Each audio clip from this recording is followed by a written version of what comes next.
Halo Sobat Finansial, apa kabar Anda hari ini? Pekan yang menentukan kembali datang kali ini 25 hingga 29 November 2024 menjadi pekan sibuk pelaku pasar keuangan global. Sejumlah negara melaporkan pergerakan suku bunga mereka, tak terkecuali Cina yang tetap tahan suku bunga pinjaman di angka 2%. Lalu dari Amerika Serikat, perekonomian tumbuh solid 2,8%. Bersama saya Maria Rahuhalek, inilah Bursa Global sepekan selengkapnya. Pada kuartal ketiga tahun 2024, ekonomi Amerika Serikat tumbuh stabil yang didorong adanya peningkatan belanja konsumen. Produk domestik bruto atau PDB naik mencapai 2,8%. Perekonomian Amerika Serikat menunjukkan perkembangan yang signifikan berdasarkan data yang dirilis Biro Analisis Ekonomi pada Rabu pekan ini. Waktu setempat menunjukkan pada kuartal 3 tahun 2024, produk domestik bruto atau PDB Amerika Serikat naik mencapai 2,8%. Adapun mesin utama penggerak perekonomian Amerika Serikat, yakni adanya belanja konsumen yang tumbuh mencapai 3,5%. Pertumbuhan ini menjadi yang tertinggi sepanjang tahun 2024. Data PDB ini menunjukkan adanya ketahanan ekonomi Amerika Serikat terhadap tekanan harga yang terus berlanjut, biaya pinjaman yang tinggi, dan ketidakpastian politik dalam negeri mereka sendiri. Terpilihnya Donald Trump sebagai Presiden Amerika Serikat membuat pelaku usaha dan para konsumen menantikan gebrakan baru kebijakan ekonomi Amerika Serikat. Kemenangan Trump juga memicu rally di pasar saham. Sebagian besar investor percaya agenda ekonomi Trump akan mendorong laba perusahaan. Trump juga berjanji akan memangkas pajak korporasi dan mengenakan tarif yang tinggi untuk barang-barang Cina. Hal ini menjadi angin segar bagi pasar keuangan Amerika Serikat.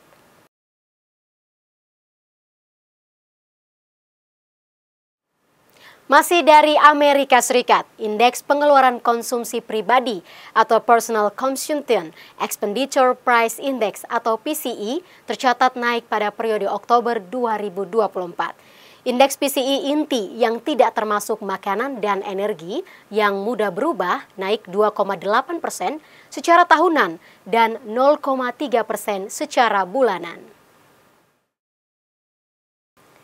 Personal Consumption Expenditure Price Index atau PCE menjadi data acuan utama Bank Sentral The Fed untuk mengukur inflasi Amerika Serikat. Data ini akan menjadi pendekatan kehati-hatian The Fed dalam mempertimbangkan penurunan suku bunga.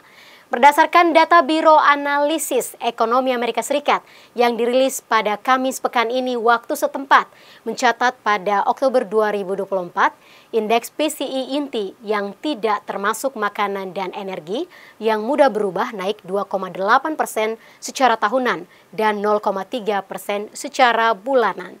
Peningkatan ini terjadi akibat dampak dari harga saham yang lebih tinggi. Belanja konsumen yang disesuaikan dengan inflasi naik tipis 0,1%. Kenaikan ini konsisten dengan permintaan yang tidak merata sepanjang tahun.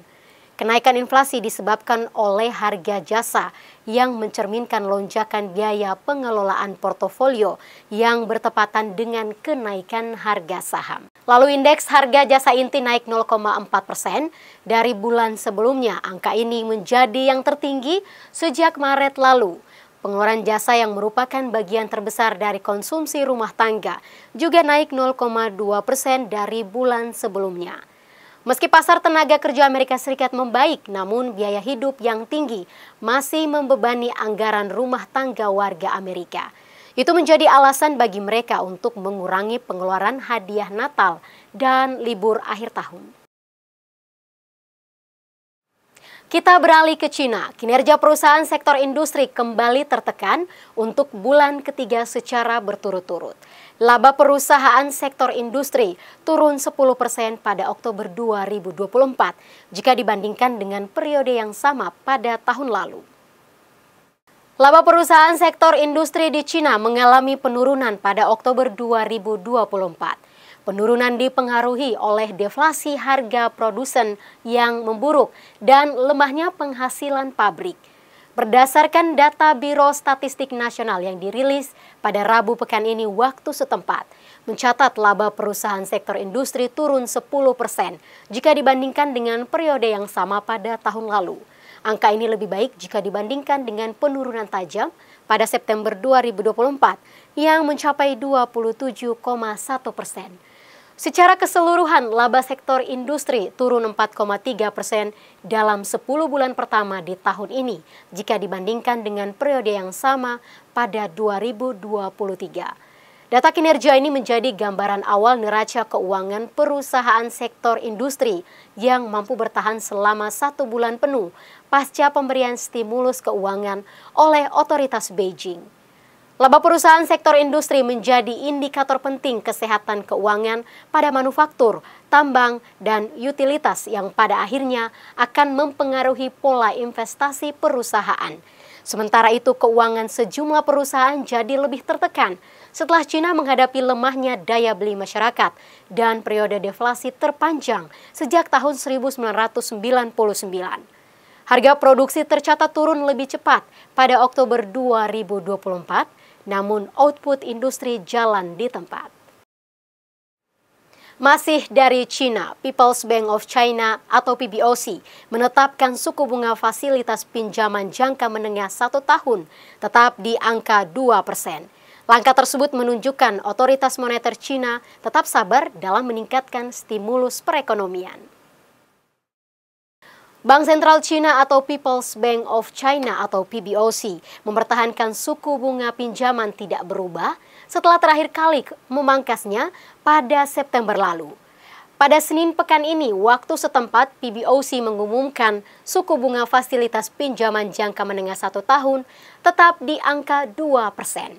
Adapun pertimbangan penetapan itu melihat data perekonomian Cina yang menunjukkan tanda-tanda stabilisasi setelah pemerintah Cina menggelontorkan berbagai stimulus perekonomian.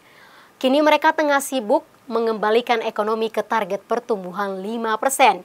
Dalam beberapa bulan terakhir, PBOC telah menggunakan alat likuiditas lain untuk menyalurkan dana ke dalam sistem keuangan, termasuk melalui operasi reverse repo dan pembelian obligasi pemerintah.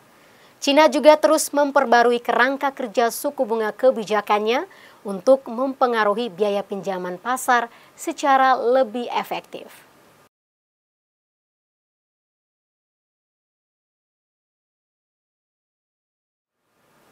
Masih seputar suku bunga, Bank of Korea atau BOK menurunkan suku bunga acuannya sebesar 1/4 poin persentase menjadi 3%.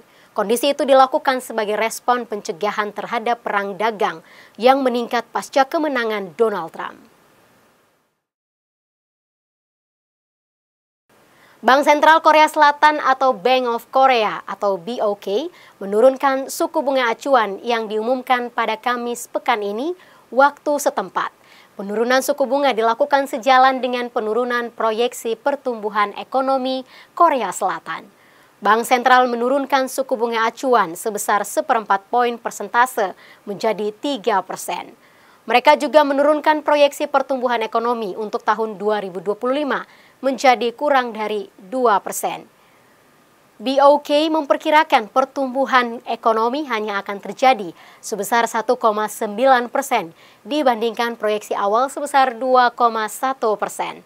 Adapun alasan penurunan suku bunga acuan ini melihat data perlambatan di pasar properti, adanya tekanan inflasi, dan melambatnya laju ekspor Korea Selatan. Kemenangan Donald Trump pada pemilihan Presiden Amerika Serikat juga menjadi pertimbangan tersendiri para pembuat kebijakan untuk mencari cara memperkuat ekonomi Korsel, mengingat perang dagang antara China dengan Amerika Serikat yang kian memanas. Demikian sahabat finansial Bursa Global sepekan kali ini. Atas nama kru yang bertugas, saya Maria Rauhalek, pamit undur diri. Terima kasih dan sampai jumpa.